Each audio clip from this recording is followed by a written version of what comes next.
নমস্কাৰ বন্ধু আৰু বান্ধৱীসকল, পুনৰ এটি জব আপডেটৰ ভিডিঅ' লৈ আপোনালোকক স্বাগতম জনাইছোঁ। আজিৰ এইটো ভিডিঅ'ত বন্ধন বেংকৰ কিছু সংখ্যক চাকৰিৰ বিষয়ে আমি কথা পাতিম।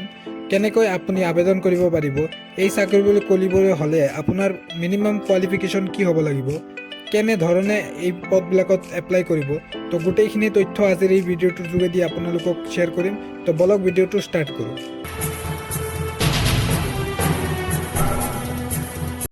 তো বন্ধুসকল, পোনপ্ৰথমে চাই লওঁ বন্ধন বেংকৰ পৰা অফিচিয়েল এডভাৰটাইজমেণ্টখন। তো বন্ধুসকল, ইয়াতে লিখা আছে বন্ধন বেংক ভেকেঞ্চি 2024 অৰ্গেনাইজেশ্যন বন্ধন বেংক। তাৰপিছত লিখা আছে পোষ্টৰ নেমসমূহক কৈ দি আছোঁ।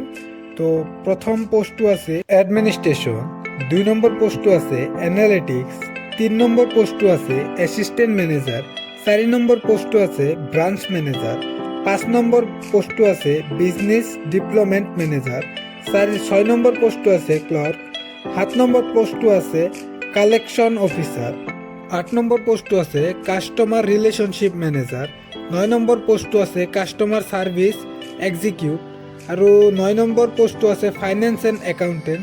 এনেকুৱা ধৰণৰ কেইটামান পোষ্ট মুকলি কৰা হৈছে, আপোনালোকে পঢ়ি চাব পাৰে। তাৰপিছত আছে টোটেল ভেকেঞ্চি, যিটো আপোনাৰ এতিয়ালৈকে নিৰ্ধাৰিত কৰা নাই। যদি ইমানকেইটা পোষ্ট ওলাইছে তেনেহ'লে ভেকেঞ্চি বহুতকেইটাই থাকিব। তো নেক্সট আছে আপোনাৰ এপ্লিকেশ্যন মোড। এপ্লিকেশ্যনটো অনলাইন যোগেদি হ'ব। এক্সপিৰিয়েঞ্চৰ ক্ষেত্ৰত আপোনাৰ এক্সপিৰিয়েঞ্চ থাকিলেও হ'ব, আৰু যদি আপুনি ফ্ৰেছাৰ হয়, কোনো ধৰণৰ এক্সপিৰিয়েঞ্চ নাথাকে, তেনেহ'লে আপুনি এপ্লাই কৰিব পাৰিব। তাৰপিছত ইয়াতে দিয়া আছে হু কেন এপ্লাই, অল ইণ্ডিয়া কেণ্ডিডেটছ, ভাৰতীয় নাগৰিকসকলে এপ্লাই কৰিব পাৰিব। তাৰপিছত ইয়াতে আছে চিলেকশ্যন প্ৰচেছ। চিলেকশ্যন প্ৰচেছটোত আপোনাৰ অকল ইণ্টাৰভিউ হ'ব, ইয়াতে কোনো ধৰণৰ এক্সামিনেশ্যন নহয় আৰু অকল ইণ্টাৰভিউ হ'ব। তাৰপিছত আছে জব লোকেশ্যন। জব লোকেশ্যনটো আপোনাৰ এক্ৰছ ইণ্ডিয়া হ'ব, ইণ্ডিয়াৰ যিকোনো ঠাইত হ'ব পাৰে। নেক্সট আছে আপোনাৰ এজ লিমিট। এজ লিমিটটো আছে মিনিমাম এজ 18 ইয়াৰ্ছৰ পৰা মেক্সিমাম এজ 40 ইয়াৰ্ছলৈকে আপুনি এপ্লাই কৰিব পাৰিব, আৰু ইয়াতে এজ ৰিলেক্সেশ্যনো পাব। তাৰপিছত ইয়াতে আছে আপোনাৰ এপ্লিকেশ্যন ফিজটো। জেনেৰেল বা OBC হ'লে কোনো ফিজ দিব নালাগে, আৰু SC STৰ বাবেও কোনো ধৰণৰ ফিজ আপুনি পে' কৰিব নালাগে। তাৰপিছত আছে আপোনাৰ এডুকেশ্যন কোৱালিফিকেশ্যনখিনি।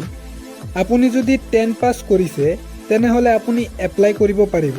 ইয়াতে আছে 10 পাছ, 12 পাছ, বেচেলাৰ ডিগ্ৰী, PG, ইঞ্জিনিয়াৰিং পাছ কেণ্ডিডেট কেন, এনেকুৱা ধৰণৰ আছে। আপুনি যদি 10 পাছ কৰিছে তেনেহ'লেও আপুনি এপ্লাই কৰিব পাৰিব। ইয়াতে বিভিন্ন ধৰণৰ পোষ্টসমূহ দিয়া আছে, তো তাৰে ভিতৰত আপোনাৰ যিটো পচন্দ হয়, পচন্দ অনুসৰি আপুনি আবেদন কৰিব, আপোনাৰ যোগ্যতা অনুসৰি আপুনি আবেদন কৰিব। তাৰপিছত দিয়া আছে next important days. Important days মানে ষ্টাৰ্টিং, আপোনাৰ এতিয়া এপ্লিকেশ্যন অলৰেডি ষ্টাৰ্ট হৈ গৈছে, আপুনি এপ্লাই কৰিব পাৰে, এপ্লাই ষ্টাৰ্ট হৈ আছে। আৰু লাষ্ট ডেট আপোনাৰ কেতিয়া আছে এইটো এতিয়াও নিৰ্ধাৰিত হোৱা নাই, তো আশা থাকিল এতিয়ালৈকে চলি থাকিব।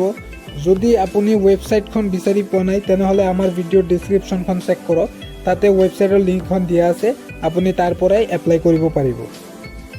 তো বন্ধু আৰু বান্ধৱীসকল, আজিৰ ভিডিঅ'টোত এইখিনিয়ে ইনফৰ্মেশ্যন জনালোঁ। যদি ভিডিঅ'টো চাই ভাল লাগিছে তেনেহ'লে ভিডিঅ'টোত লাইক এটা কৰিব, আৰু যদি নতুন হয় তো চেনেলটো ছাবস্ক্ৰাইব কৰি লগত থকা বেল আইকনটো প্ৰেছ কৰি দিব, কাৰণ এনেকুৱা ধৰণৰ জব আপডেটৰ ভিডিঅ' মই যেতিয়াই আপলোড কৰিম তেতিয়া আপোনাৰ মোবাইলত ন'টিফিকেশ্যনখন গুচি যাব। তো লগ পাই আছোঁ নতুন এটা ভিডিঅ' লৈ, নতুন এটা জব আপডেটৰ নিউজ লৈ। তেতিয়ালৈকে বাই বাই, জয় আই অসম।